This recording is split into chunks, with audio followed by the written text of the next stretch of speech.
My mother stood up in the third row of the Ohio State University auditorium, in front of nearly 600 strangers and every person I had ever loved, and said, loud enough for the whole section to hear, "Well, it's about time. Some of us finish these things when we're young." I was 48 years old, standing at the edge of the stage in a cap and gown I had paid for myself, waiting for my name to be called, and I felt the laughter ripple through the rows around her the way water ripples when you drop something heavy into it. A few people turned to look at me with the particular pity reserved for a woman who has just been humiliated by her own mother in public. I kept my eyes on the stage, on the dean holding the microphone, and I told myself I would not cry until I was in the car.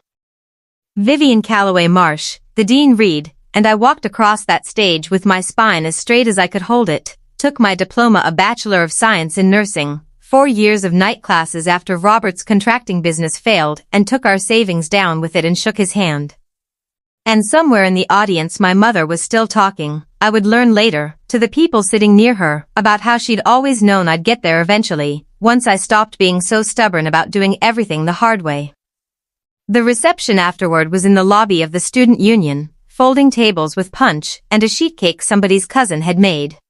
And that was where the second thing happened, the thing that, 14 years later, I still could not think about without feeling my hands go cold. My brother Ryan was there with his wife, and my mother had brought, in a manila envelope, the cash gifts several relatives had sent for my graduation: my Aunt Carol, my grandmother before she passed, a family friend from church, money that had been mailed to my mother's house because I'd moved twice in the last 2 years of school, and everyone still had her address on file. She'd been holding on to it, she said, to give to me properly, at the right moment, in front of the family. She opened the envelope in front of everyone and started counting it out loud, like she was doing me some enormous favor. 600 from Aunt Carol. 200 from your grandmother, God rest her. 100 from the Hendersons. And then she stopped, and looked at me, and said, in that same carrying voice she'd used in the auditorium, "I took a little out for the trouble of holding it all this time. Postage, my time running around for you. You understand. How much did you take, Mom? Does it matter? You're the one who decided to go back to school at your age instead of being satisfied with what you had. Ryan didn't need anybody counting his pennies when he graduated." I looked in the envelope after she handed it to me, once I'd found a quiet corner of the lobby, my new diploma tucked under my arm. My son Danny, 17 at the time, standing beside me, not saying anything, his jaw tight in the exact way his father's used to get, right before Robert stopped talking to people for days at a time. $642. Out of what should have been closer to $1,100. I want to tell you I made a scene. I didn't. I have never been a woman who makes scenes, which I have sometimes wondered, in the years since, was less a virtue than a habit my mother trained into me a long time before that graduation day. I folded the envelope, put it in my purse, thanked the people who had come, ate a slice of the cake because Danny asked me to, and drove home that night with my son beside me and my new diploma on the back seat, and somewhere around the exit for Reynoldsburg, with the highway lights sliding past the windshield, I said, out loud, to nobody in particular, "I'm done." Danny didn't ask what I meant. I think, even at 17, he already understood. My name is Vivian Marsh. I am 62 years old now. I have been a working nurse for 14 years, most of them in the cardiac unit at a hospital outside Columbus, Ohio. My husband Robert passed 6 years ago, of a heart attack, in our kitchen, on a Tuesday morning while I was already at work. And I have been a widow longer now than I care to think about. And for 14 years, since the night I drove home for my own graduation with $642 in an envelope and a decision made somewhere around a highway exit, I did not speak to my mother. It was not a dramatic estrangement, not the kind you see in movies, with a single final fight and a slammed door. I simply stopped calling. I stopped answering when she called me, which she did, for the first year or two, with increasing indignation, leaving voicemails that ranged from wounded to furious to, eventually, silent, just the sound of her breathing for a few seconds before she hung up. My brother Ryan called sometimes, mostly to tell me I was being childish, that Mom was getting older. That family was family whatever happened. I told him, every time, the same thing, that I loved him, that I was glad he had the relationship with her that worked for him, and that mine simply didn't work the same way anymore. Ryan had always been the child our mother built her love around without seeming to notice she was doing it. He'd struggled in school, and she'd hovered over every assignment, every teacher conference, every soccer game with an anxious devotion that looked, from the outside, exactly like what a good mother is supposed to do. I had been the easy one, good grades, quiet, never in trouble, and somewhere in my childhood I had absorbed the lesson that being easy meant needing less, and needing less meant eventually being given less. Not deliberately, I don't think. My mother would never have described it that way herself. But by the time I was in my 40s, working double shifts as a home health aide to help pay for nursing school while Robert's contracting business collapsed under a bad partnership deal, and my mother was still driving 40 minutes each way to bring Ryan groceries whenever his own finances got tight, the pattern had become too obvious for me to keep pretending I hadn't seen it. The graduation was simply the moment the pattern stopped being deniable. For 14 years, I built a life that did not depend on my mother's approval, in much the same deliberate, quiet way I had built everything else in adulthood. I finished my nursing degree. I raised Danny into a good, steady young man who now works as an electrician outside Cleveland and calls me every Sunday without fail. I buried my husband and grieved him properly, in my own time, without anyone telling me I was doing it wrong. I made a small, careful life in a townhouse outside Columbus, with a garden I was proud of, and 2 cats and a group of women from the cardiac unit I'd worked alongside for over a decade, who had become, in the absence of my mother and most of my extended family, something closer to sisters than colleagues. I sent my mother a card at Christmas, most years because Danny asked me to, and because some stubborn, tired part of me still could not quite let go entirely. She sent one back, most years with a few lines in her small, slanted handwriting hoping I was well, mentioning Ryan's children, never once mentioning the graduation, the envelope, or anything else that might have required an apology. I told myself I had made my peace with that. I had not, as it turned out, though it would take a phone call 14 years later for me to understand exactly how much unfinished business I had been carrying, quietly, underneath the careful life I'd built. The call came on a Thursday evening in late March, while I was watering the ferns on my back porch, and the number that came up was one I hadn't seen in years but recognized instantly, my mother's landline, the same number she'd had since I was in elementary school. I almost didn't answer. I stood there with the watering can in my hand, watching the phone ring, feeling that old, complicated tightness settle into my chest, not quite dread, not quite hope, something in between the two that I didn't have a good name for. On the 4th ring I answered. Vivian. My mother's voice sounded different than I remembered, thinner, uncertain, with none of the carrying confidence that had filled that auditorium 14 years earlier. It's your mother. I know, Mom, I still have caller ID. I need to ask you something, and I need you to actually listen before you say no. A pause, and I could hear something in the background, a television maybe, or a radio, playing too loud. Ryan says I can't stay in the house anymore. He says it's not safe. He wants to move me into one of those assisted living places, and I don't, Vivian, I don't have anyone else to ask about this. I need you to come look at the paperwork before I sign anything. I stood very still on my back porch, the watering can slowly dripping onto the concrete, and I felt 14 years of careful, hard-won distance rearrange itself in a single moment. The way a room rearranges itself when someone turns on a light you'd forgotten was there. What kind of paperwork, Mom? Ryan's been handling things since I had the fall in January. He says I signed something already, some kind of power of attorney, but I don't, Vivian, I don't remember signing it. I don't remember most of January, if I'm honest.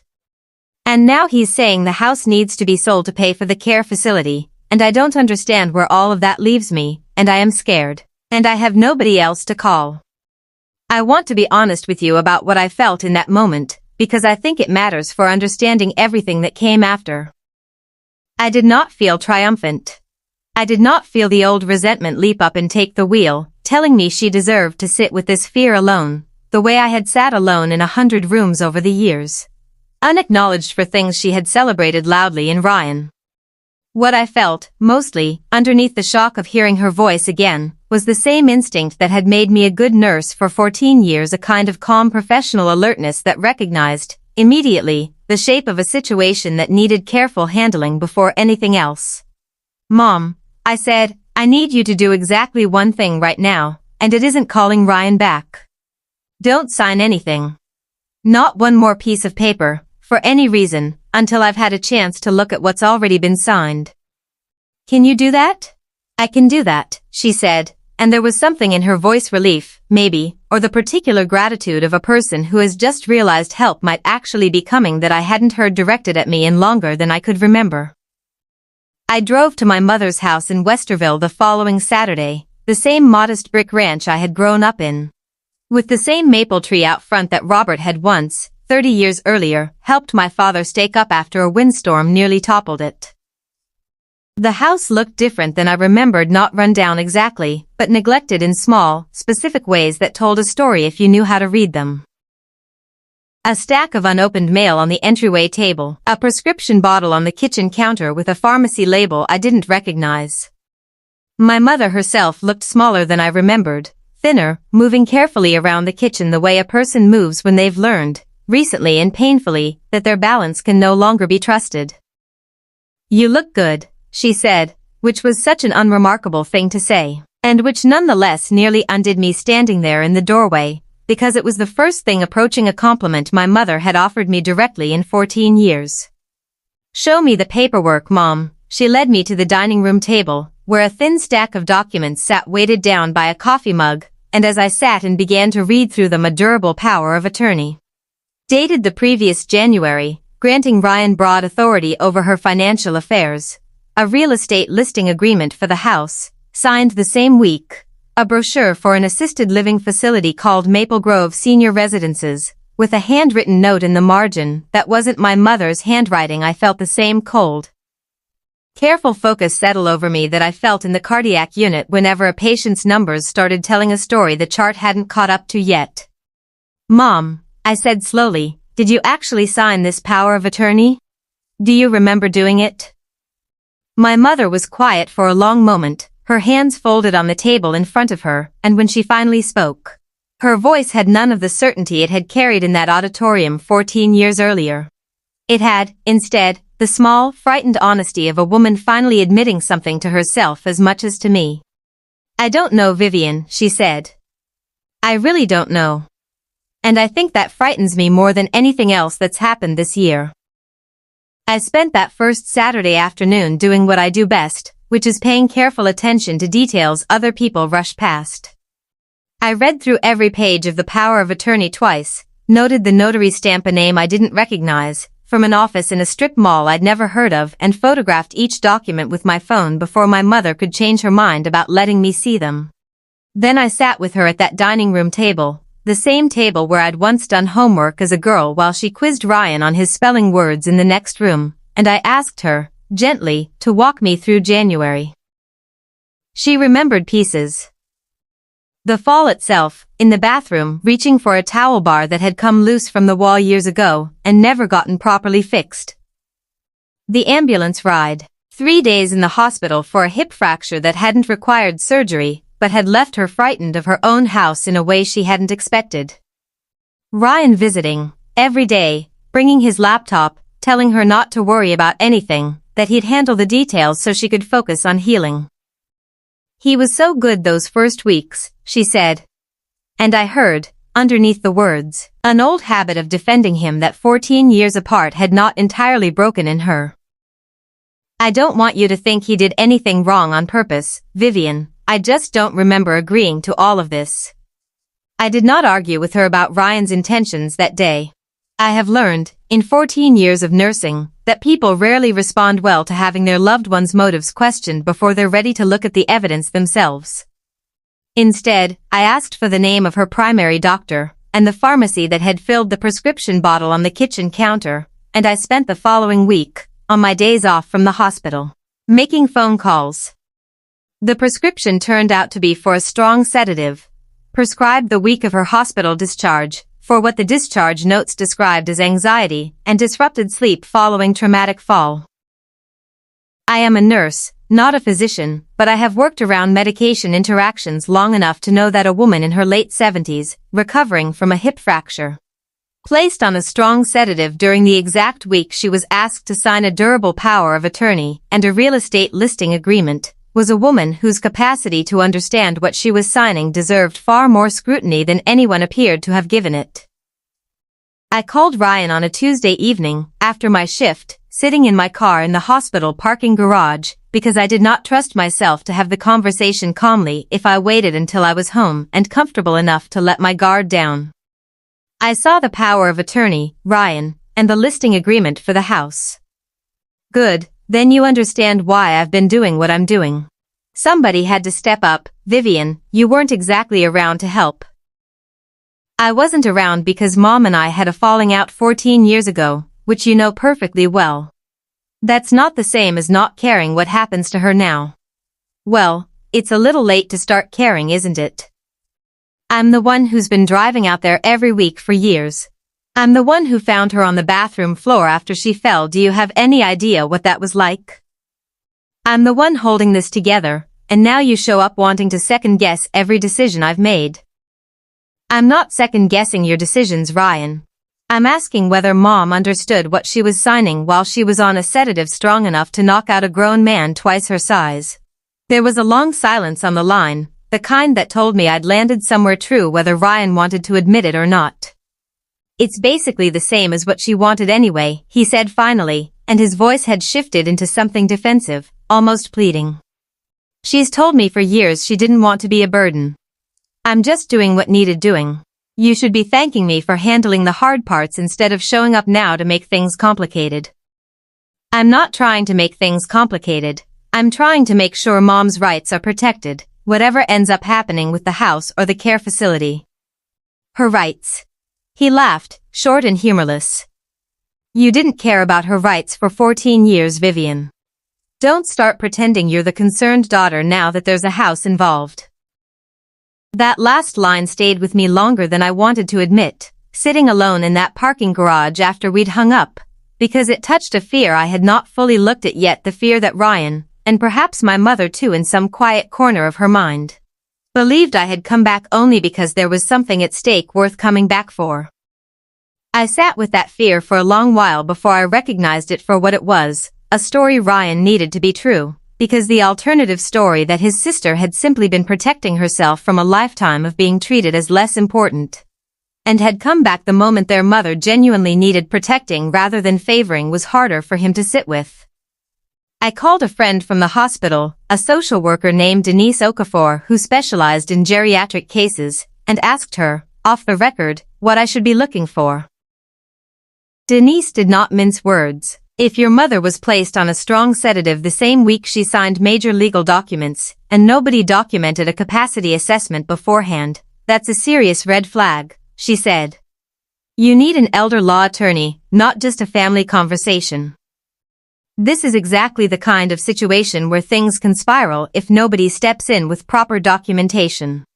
The attorney Denise recommended was a calm, sharp-eyed woman named Frances Whitcomb, who had practiced elder law in Central Ohio for over 2 decades, and who reviewed the documents I brought her with the unhurried thoroughness of someone who had seen every version of this story before, and was not going to be rushed by anyone's urgency, including mine. The power of attorney itself isn't automatically invalid, Frances explained, during our first meeting in her small office in downtown Westerville. But if your mother lacked capacity at the time she signed it, and a strong sedative prescribed for acute anxiety could certainly be relevant to that question, there are grounds to challenge it. The larger issue, honestly, is the real estate listing agreement. Selling a primary residence is a significant, irreversible decision, and if it moves forward before this capacity question is resolved, undoing it afterward becomes much harder. What do we do? First, we get her evaluated by a geriatrician who specializes in capacity assessments, not her general practitioner. Someone with specific training in this area. Second, we file to put the real estate listing on hold while that evaluation happens. Third, Depending on what the evaluation shows, we may need to petition for a limited guardianship or conservatorship arrangement that protects her interests going forward. Ideally with her own input as much as possible. And if Ryan fights all of this? Frances looked at me steadily. Then the court decides based on evidence, not on who yells louder at Thanksgiving. That's rather the point of doing it this way, Mrs. Marsh. The capacity evaluation, when it finally happened 3 weeks later, at a geriatric assessment clinic attached to Ohio State's medical center, was thorough in a way that made my chest ache watching my mother go through it. Memory tests, questions about dates and current events. An interview about her understanding of the documents she'd signed. The geriatrician, a soft-spoken doctor named Elena Vasquez, met with me afterward, with my mother's permission to explain the results. Your mother doesn't have dementia, Mrs. Marsh, which I want to be clear about, because I know that's often the fear in situations like this. What she has is a documented period of significantly impaired capacity, likely caused by the combination of post-traumatic stress from the fall, acute pain, and the sedative medication, all occurring during the same window she signed these documents. That impairment appears to have resolved substantially since the medication was discontinued. In my professional opinion, she did not have the capacity to fully understand the power of attorney, or the property listing agreement at the time she signed them. I drove my mother home from that appointment in near silence, both of us absorbing, in our own ways, what it meant to have a stranger confirm, with clinical precision, what she had already told me she feared, that a version of herself she didn't fully recognize had signed away control over her own house without understanding what she was doing. I feel like a fool, she said finally, as we turned onto her street, the maple tree coming into view, still standing, still there. 80 years old, and I let myself be talked into signing away my own home because I was scared and doped up on pills I didn't understand I was even taking that heavily. You're not a fool, Mom. You were recovering from a serious injury, in pain, frightened, and someone who should have been protecting your interests instead rushed you into signing things while you weren't in any condition to understand them. That's not foolishness. That's exactly the situation these laws exist to protect people from. She was quiet for a moment, watching the maple tree grow larger as we approached the house. Your father would have caught this in about 5 minutes, she said. He never let anybody rush him into signing anything. I used to tease him about how slow he read contracts. I remember, I said, and I did. I remembered my father, gone now 11 years, sitting at that same dining room table with his reading glasses pushed down his nose, taking 20 minutes to read a 2-page form the rest of us would have signed in 30 seconds. It was, I realized, sitting there in the car with my mother, one of the first times in 14 years we had spoken about him together. Easily, without either of us flinching.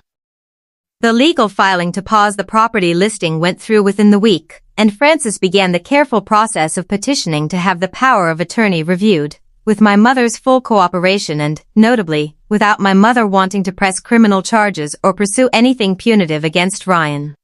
He's still my son, she told Frances in a tone that did not invite argument. I want this fixed. I don't want him ruined. Ryan did not take the filing well. He called me 4 times over the following weekend, his voicemails moving from confused to furious in a pattern that felt, uncomfortably, like an echo of the same voicemails my mother had once left me 14 years earlier. Back when I was the one who had drawn a boundary someone in the family didn't like. You're destroying this family over paperwork, he said, in the last voicemail, his voice tight and raw in a way I hadn't heard from him since we were children. You disappear for 14 years, and now you're the hero who swoops in to save the day?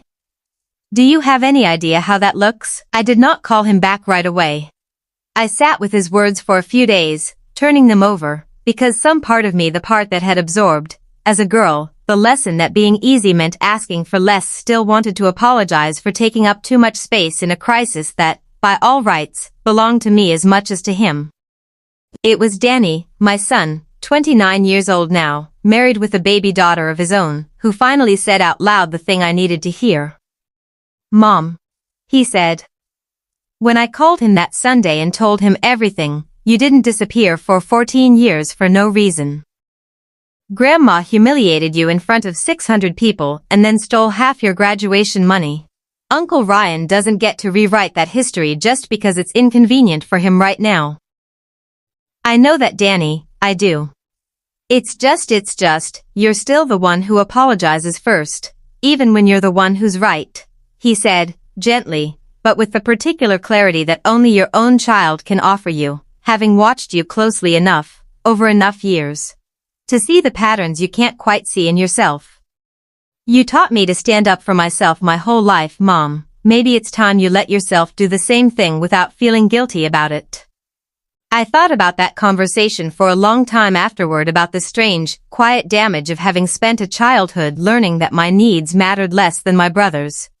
And how that damage had followed me not just into that graduation day humiliation, but into every year since, including this one, where I still, some deep and stubborn part of me, felt the need to justify protecting my own mother from harm.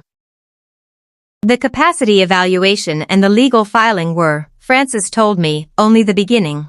The harder work untangling exactly what Ryan had already done under the authority of that power of attorney, whether any of my mother's funds had already been moved or spent, and what it would take to fully restore her ability to make her own decisions about her own home was still ahead of us. But for the first time in 14 years, I understood that I was not walking into that work alone. Carrying the whole weight the way I once had, quietly, in 100 rooms nobody else seemed to notice. For the first time in 14 years, my mother had asked for my help, and meant it, and I had given it, not because I had forgotten what happened at that graduation, but because I had finally learned to hold both truths at once, that she had wronged me badly, and that she still deserved, now, to be protected from a harm that had nothing to do with what she deserved and everything to do with what was right. What none of us yet knew, sitting in Frances Whitcomb's office that week reviewing bank statements line by line, was exactly how much Ryan had already moved out of our mother's accounts in the 10 weeks since she'd signed that power of attorney, or how much harder the coming months would be, for all three of us, once the full truth of it came into the light. The bank statements took Frances Whitcomb's paralegal nearly 2 weeks to fully reconstruct, because Ryan had, in the 10 weeks since the power of attorney was signed, moved money through 3 different accounts in a pattern that was not quite sophisticated enough to be called concealment, but was thorough enough to make tracing it a genuine task. In the end, the total came to just under $31,000, some of it transferred into a joint account Ryan had opened with our mother's name on it without her clear understanding of what that meant, some of it used to pay down his own credit card debt, and roughly $9,000 spent on a down payment for a used pickup truck he said his contracting side business needed. I was going to pay it all back, Ryan told me, when I finally agreed to meet with him in person, at a coffee shop in Westerville that felt neutral enough for both of us to sit across from each other without either of us walking out. I want you to understand that. This wasn't stealing, this was borrowing against what was going to be mine eventually anyway, once the house sold. It wasn't yours yet, Ryan, it was Mom's. While she was recovering from a fall, and on medication strong enough that a doctor later determined she didn't have the capacity to understand what she was signing. He was quiet for a long moment, turning his coffee cup slowly on the table between us, and I watched something in his face shift, not quite the defensiveness I'd braced for, but something closer to a bone-deep exhaustion, a tiredness that had clearly been building under the surface for far longer than the past 10 weeks. You don't know what it's been like, he said finally. 15 years of being the one who shows up. Every doctor's appointment. Every plumbing emergency. Every time Mom got scared living alone after Dad died. I was the one who drove out there at 11 at night to check the noise in the basement, and you know what I got for all of it? The same nothing you got. She never once said thank you like it mattered. She just expected it, the same way she expected you to just accept whatever she decided to do with your graduation money, except I never got to walk away like you did. I never got to build some whole separate life 400 miles from the mess. I stayed, and staying cost me too, Vivian, in ways nobody in this family has ever once acknowledged. I sat with that for a long moment, because I could hear, underneath his anger, something true that I had genuinely never considered in 14 years of believing myself the only child our mother had failed to see clearly. Ryan had been given attention, yes, anxious, hovering, favoring attention, but attention is not always the same thing as being valued for who you actually are. He had spent his whole life being managed rather than loved for himself, groomed into the role of the dependable one, the one who never got to leave, the one whose exhaustion was simply assumed and never questioned. "I'm not saying what I did was right," he said. "I know it wasn't." I panicked when the doctor started talking about the cost of a place like Maple Grove. And instead of sitting down and figuring it out properly, I just started moving money around and telling myself I'd sort it out eventually. That's on me. But I need you to understand it didn't come from nowhere. It came from 15 years of feeling like the only person in this family whose exhaustion didn't count as a real problem. "It counts," I said, quietly. "It should have counted a long time ago. I'm sorry nobody ever told you that." We did not resolve everything at that coffee shop table. Ryan agreed, on Francis's advice and without a fight, to repay the funds through a structured plan tied to his contracting income, and to formally step aside from the power of attorney in favor of a new arrangement. Francis drew up one that named me as our mother's designated agent for medical decisions, with a professional fiduciary handling her finances directly. A solution Francis explained was often the wisest path in families where old wounds made it hard for any one relative to hold financial authority without the arrangement itself becoming a fresh source of resentment. "It's not a punishment," Francis told both of us, in the meeting where the paperwork was finalized. "It's a structure that takes the money question off the table entirely. So the two of you can actually focus on your mother, and on each other, without every decision being shadowed by who controls what." My mother did not go to Maple Grove, in the end. The geriatric evaluation, once her medication had been properly adjusted and a physical therapist had spent 6 weeks working with her on balance and strength, concluded that she was fully capable of remaining in her own home with modest support, a part-time home health aide 3 days a week, grab bars properly installed in the bathroom this time, a medical alert pendant she wore, somewhat grudgingly, around her neck. The house was never sold. The listing agreement was formally withdrawn. And Francis made sure the paperwork was airtight enough that no version of that particular crisis could happen again without proper oversight.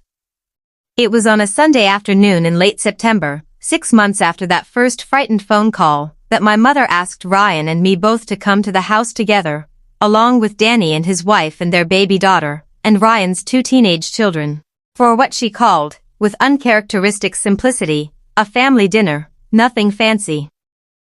I arrived early, before anyone else, and found her in the kitchen taking a pan of cornbread out of the oven, moving carefully but steadily, the same kitchen where, 30 years earlier, she had quizzed Ryan on spelling words while I did homework alone at the dining room table, not yet understanding the shape of the pattern I was living inside. "I want to show you something," she said, once the cornbread was cooling, and she led me down the hallway to the small back bedroom that had been my father's home office, largely untouched since his death 11 years earlier. From the back of his closet, she pulled out a shoebox I didn't recognize, and inside it, beneath a layer of old receipts and warranty cards, was a smaller envelope with my name written on it in my father's careful, slow handwriting. "He wrote this the week after your graduation," my mother said. "I found it going through his things a few years after he passed, and I never knew what to do with it. I think, if I'm honest, I was ashamed to give it to you. Because giving it to you would have meant admitting what I'd done." Inside the envelope was $458 in cash, the exact difference between what my mother had taken from that graduation gift envelope, and what she'd handed me, along with a short letter, dated 3 weeks after that ceremony, in which my father had written that he was ashamed of how the day had gone. That he had said something to my mother about it privately, and regretted not saying it publicly, in front of everyone, when it might have actually meant something, and that he hoped, someday, when I was ready, I would let him make it right. He had died before he ever found the courage to give it to me himself. I sat on the edge of that childhood bed with the envelope in my hands, my father's handwriting blurring slightly in front of me, and my mother sat down beside me, not touching me, giving me the space she seemed to have finally learned, at 80 years old, that I actually needed. "I should have given this to you years ago," she said. "I told myself I was protecting you from more hurt, bringing it up again. The truth is I was protecting myself from having to sit with what I did. I am so sorry, Vivian, not just for the money. For 14 years of letting my pride matter more than my daughter. I did not answer right away. I sat with my father's letter, and the small weight of that money, worth so much less now than it had been 14 years earlier, and somehow worth so much more, and I let myself feel, fully, for the first time, the particular grief of a wound finally being acknowledged years after the acknowledgement could have changed anything about how those years were lived. "Thank you for telling me the truth," I said finally. "That's what I actually needed, Mom, not the money. The truth."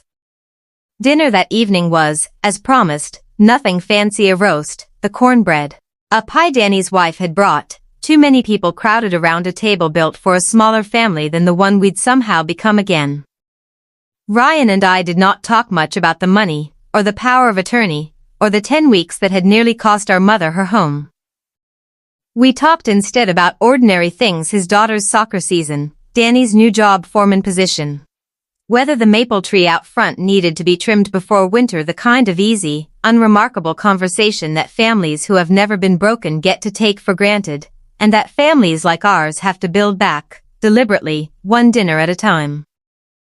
Watching my mother across that table, laughing at something her granddaughter had said, I thought about the woman who had stood up in a college auditorium 14 years earlier and turned my proudest moment into a public humiliation, and I understood, finally, that forgiving her did not mean pretending that woman hadn't existed, or that she hadn't caused real damage that took 14 years and a genuine crisis to begin repairing. It meant something smaller and more honest than that people can do real harm, and also, later, given enough time and enough truth, do real repair, and that both of those facts can live in the same family, sometimes even in the same room without canceling each other out. I still have that envelope, the one with $458 in my father's careful, apologetic handwriting. I keep it in a drawer in my own house now, not because I need the money, but because it reminds me of something I think matters more than any single act of harm or any single act of repair. That it is never too late to tell someone the truth, even when the truth is late enough to hurt on its way out. And that the people who love us well are not the ones who never fail us, but the ones willing, eventually, to look directly at how they failed us, and try, honestly, to do better.